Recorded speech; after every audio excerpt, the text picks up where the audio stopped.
siguiente programa es para todos.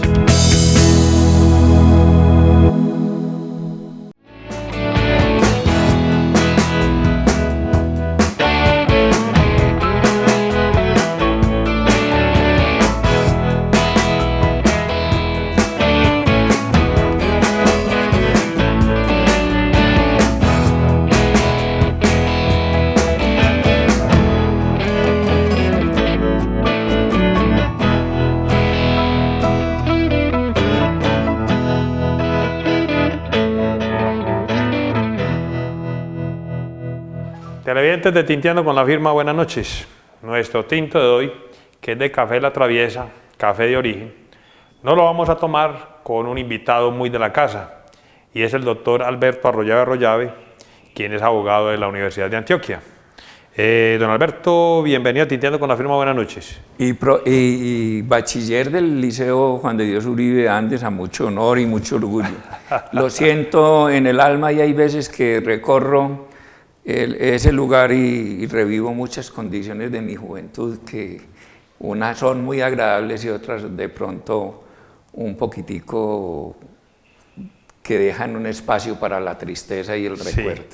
Pero igual son vivencias que le ayudan a uno a mejorar como persona. Claro, a mí en la vida me ha tocado batallar en muchos campos. Yo soy hijo de un campesino de Tapartó, proveniente de una familia donde mi madre tuvo 22 embarazos, 16 hijos, ¿sí? Por Dios. Y a mi padre le tocó muy duro.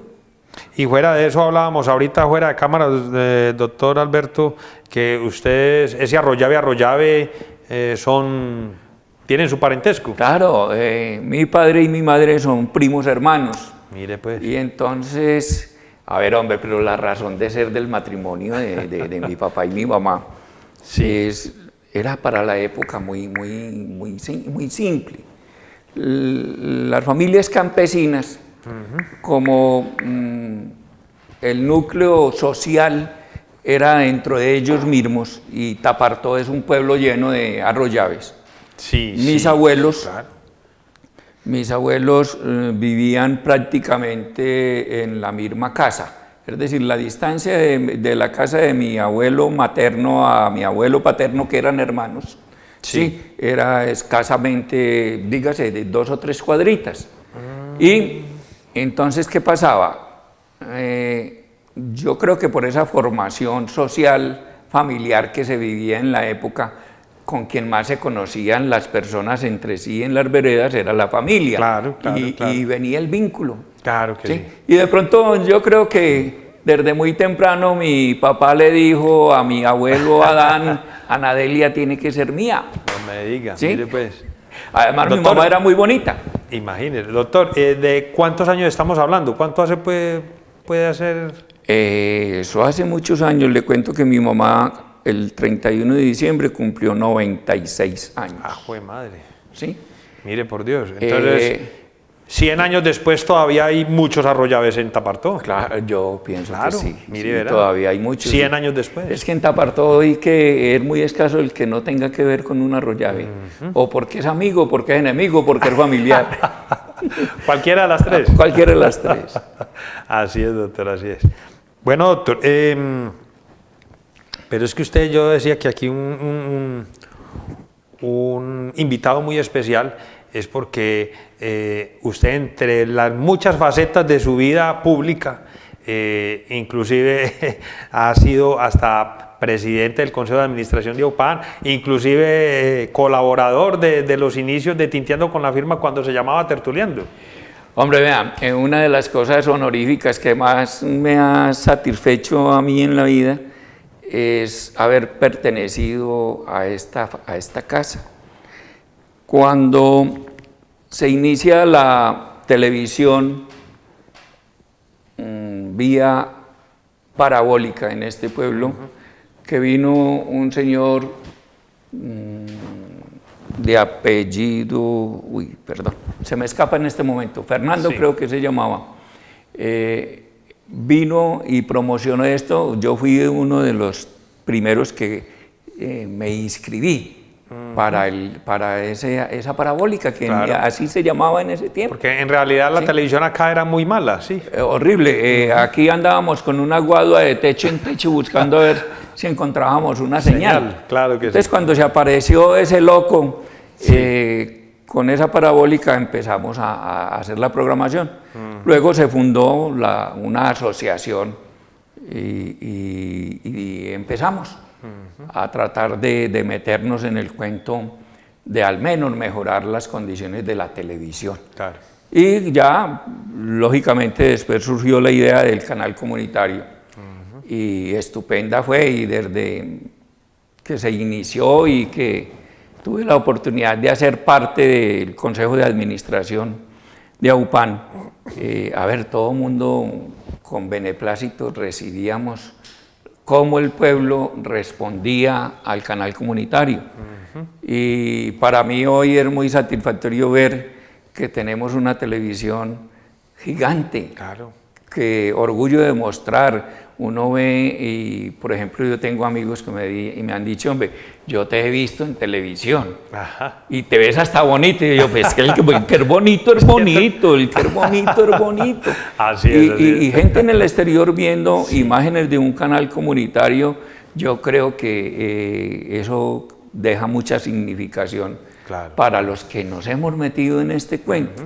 Y entonces, a mí no me gusta hablar con melancolía, sino por el contrario, me encanta yo poder decir que este canal en algo he contribuido. Claro que sí, aunque no tengo muchas actitudes para asistir y manejar una cámara y Sí, etcétera, pero sí me gusta ver Claro. cómo el pueblo progresa y cómo la televisión de los andinos cada vez mejora. Con la compañera Irene nos tocó los inicios del canal. Sí. Y tuve la oportunidad de estar en la junta directiva, en la administración del doctor Horacio Gallón, Sí. él como presidente, y cuando fue electo alcalde yo lo reemplacé en esa presidencia. En la presidencia del Consejo de Administración Del de UPAN. Consejo de Ajá. Administración de UPAN. Y en esa época empezamos, y Juan, usted también estaba en la época, empezamos muy seriamente a pensar en hacer de AUPAN una empresa grande. Claro. Se extendieron los servicios hasta el bosque. Y entonces empezó a hacer una ampliación no solo De cobertura. técnica, sino económica de la empresa, y hoy con orgullo tenemos que esta es una empresa muy importante para los andinos. Es que el programa que hacíamos tertuleando lo hacíamos con una mera cámara, ¿sí? Claro, yo recuerdo que el primer programa que yo hice en televisión aquí, el doctor Ramón Henao tenía el programa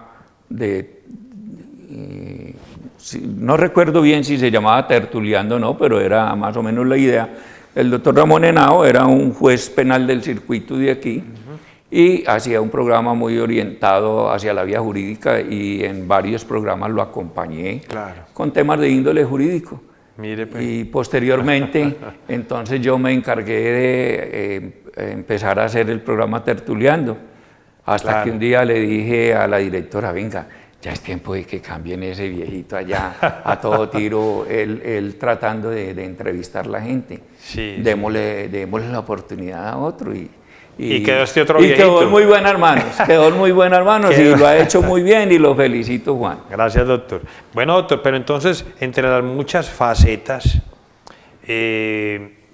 usted ha ejercido como abogado, ¿sí? Y también muchos andinos, muchos televidentes no sabrán que hasta ha ejercido como alcalde. A ver, Juan, en el año de 1974, yo terminé bachillerato en el Colegio Juan de Dios Uribe, y cada que hablo del Juan de Dios Uribe, cómo no recordar aquellos ilustres que han pasado por allá, don Leonel Ramírez, don Wilson Martínez, don Darío Toro, un extraordinario docente. Claro. Docente y rector. Docente y rector, un rector de las calidades de don Hugo Blandón, Colorado. En fin, una cantidad de gente demasiado importante. Entonces yo termino bachillerato en el año 74 y me presento a a la Universidad de Antioquia. Con mucha satisfacción, digo yo, y hay veces que digo que con mucho orgullo. Sí. De 74 bachilleres que fuimos para esa época, no pasamos a la universidad en el primer semestre, sino 7. Le cuento, yo no era el mejor estudiante, Mire, pero no sé qué pasó, en todo caso pasé a la universidad y empecé a estudiar. En el año 81, después de haber soportado en la Universidad de Antioquia todos una serie de paros que se hacían demasiado difícil el sostenimiento de uno como estudiante y más uno como estudiante de provincia, logré terminar. Y muy simpático porque yo nunca había hecho política, ¿sí? Me fui y me encontré con el doctor Guillermo Calderón Gallego, que es un andino, que fue vicerrector de la Universidad de Antioquia, fue secretario de gobierno departamental, fue presidente de Rápido Ochoa, un hombre, un excelente profesional y por demás un amigo. Sí. Y entonces él me hizo una recomendación a ver si me vinculaban a la administración departamental. Pero antes de eso, le cuento un detalle. Yo termino en la universidad y me hice muy amigo de un profesor que era el presidente de la sala penal del Tribunal Superior de Antioquia, el doctor Héctor Jiménez. Y el doctor Héctor Jiménez, cuando presenté la última evaluación, me dijo: Alberto, llévame una hoja de vida, usted se va para cualquier parte de juez. Y le llevé la hoja de vida y muy simpático. El jueves por la mañana me llamó el doctor Jiménez y me dijo: ¿usted por qué no va y a mi oficina y se presenta que hay 2 cosas para ofrecerle para que escoja? No me diga. Y entonces me fui y me dijo: hombre, vea, tengo la oportunidad de que usted se vaya de juez para Murindo o para Abriaquí.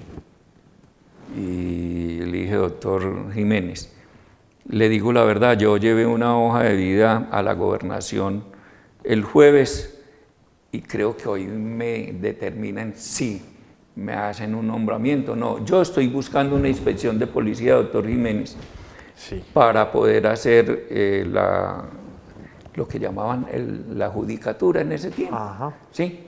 Y entonces, más sin embargo, me dijo: yo lo voy a hacer el nombramiento entonces para aquí. Y le dije: doctor, listo, le agradezco mucho. Yo, ese afán, yo Sí. ya con familia, solo con esa oportunidad tan grande que se me presentaba de ser juez a donde fuera, con 3 días de egresado prácticamente, Imagínese. sin titularme todavía. Por Y Dios. entonces, le veían las calidades. entonces, ¿cómo le parece que estaba Guillermo Calderón de secretario de gobierno departamental? ¿Sí?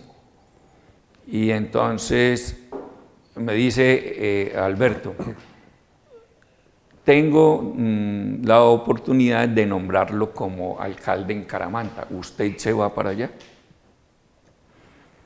Y le dije yo: hombre, Guillermo, yo estoy aspirando a una inspección de policía porque es que yo no soy político. Y para ser alcalde se necesita mucho conocimiento político y mucha habilidad política para poder manejar todo lo que implica el ejercicio de la función de alcalde. Me dijo: no, no le dé miedo, usted es capaz. Me nombró y me fui para Caramanta de alcalde. A los 2 meses de estar de Caramanta en Caramanta de alcalde, renunció aquí en Andes el primer vicegobernador, que fue el doctor Jairo Arango Toro. ¿Sí? Y entonces Guillermo me dijo: hombre, ¿qué tal si te vas para Andes? De alcalde De para alcalde. Y le dije: doctor Guillermo, pero es que, mire, yo no tengo respaldo político de nadie.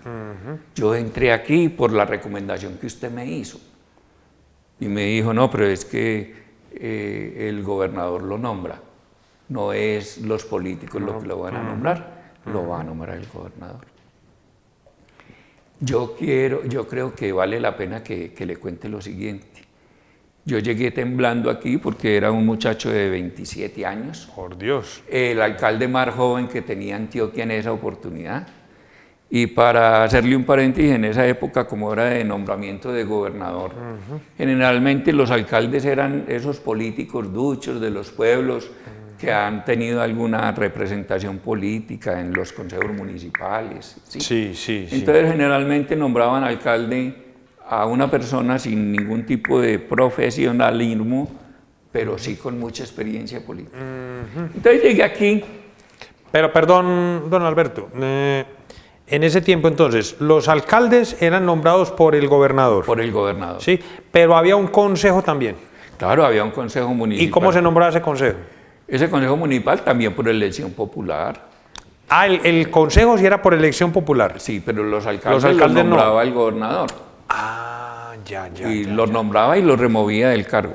A propósito, déjeme decirle que es importante que de pronto la gente conozca más o menos la imagen de cómo era el ejercicio de la actividad o del cargo de alcalde, del nombramiento de gobernador y cómo es hoy. Para esa época, antes de 1991, que fue la reforma constitucional, en Colombia imperaba un régimen de vigilancia fiscal muy distinta a la de hoy, porque el régimen fiscal era un control previo a todos los actos que celebraban los alcaldes. Hoy es un control posterior. Anteriormente, para uno celebrar un contrato de cualquiera condición económica, aparte de los requisitos especiales que tenía el contrato, en la propuesta de contratación tenía que tener el visto bueno del auditor, y en cada municipio la Contraloría Departamental, quien era el que ejercía el control directo de todos los municipios de Antioquia, nombraba un auditor. Y si yo ordenaba un gasto como alcalde, para poder cubrir, o sea, pagar ese gasto, tenía que tener el aval del auditor. De ese auditor. Y con una cosa muy complicada, pero a la vez muy positiva, era de que muchas veces, para evitar esas confrontaciones de índole política y el abuso de la autoridad, ese auditor podía abstenerse de autorizar un pago porque encontraba vicios de legalidad o porque no encontraba una sustentación. Es decir, no encontraba que era una mala inversión. Entonces había un control muy directo y, entre otras cosas, los personeros municipales también ejercían con mucha eficiencia ese control, control político y administrativo que hacían a los alcaldes. Pero hecho que hoy se tarda mucho. Claro. De hecho, ya hoy es después de que se ejecutó la obra. Y se pagó inclusive. Que se pagó. Y entonces habían otras condiciones muy distintas para el nombramiento. Mire, yo fui también, después de que fui alcalde de aquí, me nombraron visitador administrativo y le voy a hacer una anotación con respecto a eso. El departamento tenía más o menos en la Secretaría de Gobierno un grupo de abogados, entre 14 y 20 abogados fueron en esa época, que eran los que le brindaban a los alcaldes municipales las asesorías permanentes para que pudieran ejercer el cargo. Entonces cada visitador, no metieran las patas, como se dice. Un alcalde no tenía que recurrir muchas veces al nombramiento de un asesor jurídico, porque el alcalde tenía una permanente asesoría por parte de la Gobernación de Antioquia, de la Secretaría de Gobierno, y dicho de otra manera, pues para decirlo de una vez, los alcaldes municipales no solo tenían abogados que les sirvieran para asesorarlos, sino que tenía un grupo de ingenieros en la Secretaría de Obras Públicas del departamento, que así se llamaba en la época, Claro, donde claro. no solo hacían la vigilancia de las obras, sino que le hacían los diseños. Hacían, es decir, O sea, era la planeación de todo. el departamento ejercía un acto no solo de control, sino de ayuda muy importante para los municipios. Entonces, perdón doctor, entonces en ese tiempo era cuando existían que las volquetas departamentales, el campamento donde se Claro, guardaba la maquinaria del claro. departamento que llamábamos, ¿cierto? Claro, mire, vea, la gobernación de Antioquia tenía un equipo humano y material demasiado importante para el desarrollo de los municipios. Claro. Es que la plata del departamento se gasta en los municipios. Claro. ¿Sí? Entonces, el reflejo que hacía la administración departamental hacia los municipios era muy directo. Sí, Hoy sí. es muy importante la vinculación del departamento por los aportes que el departamento participa para el desarrollo de las obras públicas municipales. Pero en ese tiempo había una contribución también demasiado importante. Sí, sí. Y ya que tocamos el tema de los alcaldes nombrados por elección popular y los alcaldes por decreto que nos nombraban, yo veo unas cosas muy positivas y otras muy negativas. Eso, o sea, de lo tiene su uno más y de su lo menos otro. las dos situaciones. Mire, los alcaldes que nos nombraban por elección popular teníamos por decreto teníamos más vigilancia. Ajá. Teníamos un inconveniente, o tuvieron algunos muchos inconvenientes que los nombraban por politiqueros, a mí no me tocó. Es decir, Sí, yo sí. salí de la alcaldía de Andes porque no le hice política al presidente de la asamblea de ese entonces ni a quien ejercía la actividad política más representativa en Andes. No me pregunte quién es, que le digo que era Mario Uribe. Sí. No me digas. Bueno, pero entonces, y Mario Uribe en ese tiempo era el presidente de la Asamblea De la Departamental. asamblea departamental. Y entonces, como yo no era un hombre político, yo traté de hacer las cosas por el camino de lo que necesitaba el pueblo. Ajá. Y de pronto, sin tener dificultades muy grandes con el Claro, doctor claro. Uribe, yo no le pude marchar a Sí, él. sí, sí. Puede haber sido porque yo no tenía esa condición política. De político, claro, Y más claro. bien traté de hacer las cosas por otro lado. Claro, claro. Y entonces él empezó a pelear con el gobernador de Antioquia, que era el doctor Nicanor Restrepo Santamaría. Santa María, sí. Sí, entonces un día el doctor Nicanor me dijo, hombre, yo no voy a seguirle dando esa pelea a Mario allá. Usted me acepta un cargo de visitador administrativo. Como era de rango superior, Claro, claro. yo de inmediato le dije, gobernador, yo no tengo problema, Claro, y me fui. claro, claro. Y me fui. Pero me ¿Y entonces quién lo reemplazó a usted, doctor? A mí me reemplazó un abogado que es el doctor Guillermo Gallego Zapata, un abogado que después fue notario en Bolívar. ¿sí? Guillermo Gallego. Guillermo Zapata. Gallego Zapata. Bien, bien. En el tiempo que estuve aquí, a ver, hombre, yo como andino traté de hacer lo mejor que podía hacer por el pueblo. Desafortunadamente, Andes para esa época vivió una crisis económica muy compleja, el municipio como tal. Y yo creo que desde muy atrás viene esa circunstancia económica para el municipio que no ha podido avanzar de categoría. Aquí los andinos somos grandes, los andinos somos impulsadores, el pueblo es pujante, pero el municipio con sus recursos no ha hecho lo suficiente para tener la categoría que debiera de tener desde el punto de vista administrativo. O sea, el hecho de subir de categoría hace que tenga más ingresos. Tenga mayores por ingresos parte de la gobernación. Y más beneficios, ¿sí? Ya, ya. Bueno, Juan, Pero estábamos hablando de las cosas buenas y malas que tiene las dos clases de alcaldes. ¿Qué ocurría? La gobernación de Antioquia tenía un grupo de abogados, que entre ellos estaba yo, Sí. con la función de asesorar y vigilar administrativamente los alcaldes.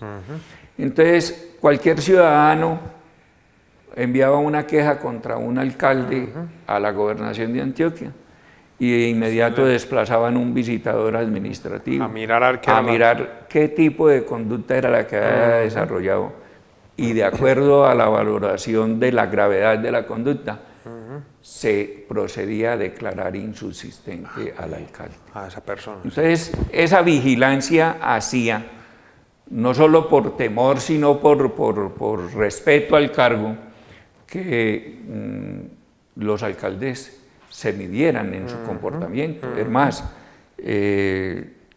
moralmente yo creo que podemos constatarlo. Eran muy pocas las investigaciones de tipo fiscal y penal Claro. que se adelantaban contra un alcalde porque tenía muchos controles. Claro. No solo el control fiscal, sino el control administrativo. Hombre, a usted como alcalde, un ciudadano cualquiera mandaba una carta quejándose de su conducta y ahí mismo le mandaban la visita. La visita.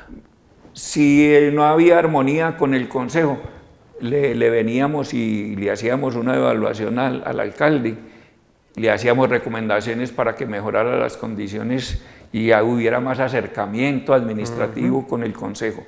Y si no daba, entonces a ese alcalde o se le trasladaba si era muy competente o se declaraba insubsistente. Por Dios. Mire qué diferencia con la elección popular. Claro. ¿Cree usted, doctor Alberto, que pues por democracia aparentemente se ganó con la elección popular de alcaldes?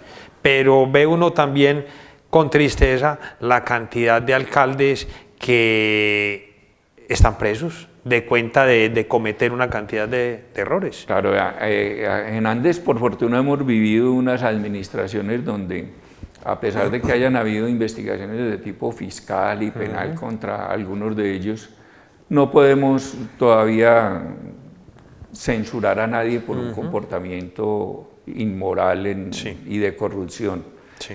Pero, de todas maneras, la administración municipal yo creo que ha tenido más riesgos de tener comportamientos de corrupción que antes. Que antes, sí. Empecemos por esto, Juan. A nosotros nos nombraban por decreto porque políticamente no lo habíamos ganado. Sí. A los que nombraron porque habían hecho buena política.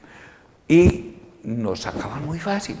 Claro que sí, sí. Y miren, tenían muchos ojos que los estaban vigilando. Y hasta los mismos que recomendaban al alcalde pedían que lo reemplazaran para que le dieran la oportunidad a otro, cosas de ese No me digas. Y había un principio en la época de que cada alcalde manda su año y a veces lo cambiaban y también hace su daño. Y hace su daño. Sí, Sí, señor, sí, señor. A ver, Así es. hay otra cosa que a mí todavía, y por eso yo creo que yo no me he vinculado a la actividad política. De eso le iba a hablar, Después, porque si usted fue en ese tiempo, ejerció cargos políticos y públicos, pues ¿qué lo ha llevado a no meterse ahora? Que no lo pique ese bicho de la política. le cuento, fui alcalde en 13 municipios del departamento. Ave María. ¿Sí?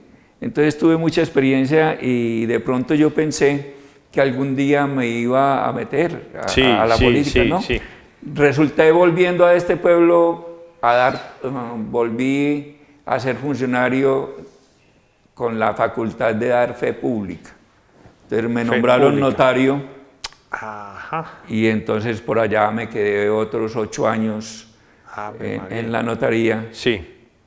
Y dije yo, a ver, yo creo que ya cumplí esta. Ya es suficiente. Sí. Bueno, doctor, hombre, se nos acaba el programa, pero es que con usted se dialoga muy bueno. Quisiera invitarlo más adelante para que nos siga contando de ¿cómo se dice? Vida, obra y milagros de don Alberto Arroyave, ¿le parece? Juan Carlos, a la orden no es porque el ego me lleve a decirte que te acepto la invitación, sino porque es que, a ver, yo creo que ya vamos estando maduros y le podemos, Sí. así sea por la vía de la información, decirle a los andinos que hay muchas cosas para escalar. Para contar que como televidentes y como andinos, pues la desconocemos. Y yo siempre he dicho y le digo a mis hijos que tan bueno que le podamos ayudar al pueblo en algo. Claro que sí, ¿Sí? así es, sí, doctor. Desafortunadamente no todos le ayudamos en la política, otras veces les ayudamos, otros le ayudamos en otras cosas. Así es. Doctor, le agradezco que haya atendido nuestra invitación. Con mucho gusto, Juan. Televidentes, buenas noches y hasta un próximo programa.